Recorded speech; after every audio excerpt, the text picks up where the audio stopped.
మా దురదృష్టం ఏంటంటే అంతకుముందు మా తెలంగాణలో అంతా కలిసినప్పుడు మాకుండేది గుడి.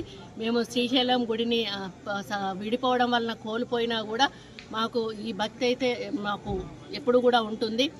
కాకపోతే మాకు కొంత ఇబ్బందికరమైన వాతావరణం ఎక్కడుందంటే తిరుమల తిరుపతి దేవస్థానం నుండి మా తెలంగాణ నుంచి వచ్చేటువంటి భక్తులు కొంత గత గవర్నమెంట్ నుంచి నిర్లక్ష్యానికి గురికి కాబడతా ఉన్నారు. ఆ విషయంలో మేము ఇప్పుడు ప్రస్తుత గవర్నమెంట్తో మంతనాలు జరుపుతూ ఉన్నాము.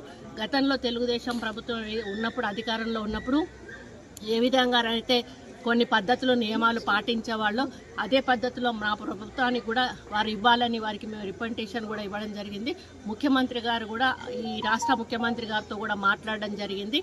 వారు కూడా ఒక పాజిటివ్ వేలో మేమందరం కూడా చర్చించుకొని మొన్ననే వాళ్ళ కమిటీ కూడా వేయడం జరిగింది. కాబట్టి కమిటీలో నిర్ణయించుకొని మరి తెలంగాణకు నుంచి అధిక భక్తులు వస్తారు, అధిక రాబడి కూడా వస్తుంది. మరి గతంలో మాకు అక్కడి నుంచి కళ్యాణ మండపాలు కానీ గుళ్ళ డెవలప్మెంట్ల కోసం కానీ కాలనీ గుళ్ళ కోసం కానీ మాకు చాలా నిధులు వచ్చేవి. మరి అదే విధంగా మళ్ళీ అక్కడి నుంచి మాకు నిధులు రావాలని కూడా వారిని కోరుతూ, ఎందుకంటే తెలంగాణలో చాలా గుళ్ళు ఎక్కువగా ఉన్నాయి, మరి ప్రాచీనమైనటువంటి గుళ్ళు కూడా చాలా ఎక్కువగా ఉన్నాయి. కళ్యాణ మండపాలు గ్రామాన కూడా అడుగుతూ ఉన్నారు.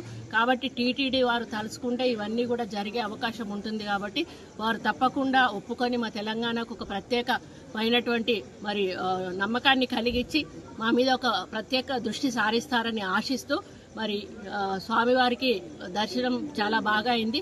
మళ్ళీ వారు మమ్మల్ని త్వరలోనే రప్పించుకొచ్చారని ఆశిస్తూ సెలవు తీసుకుంటారు.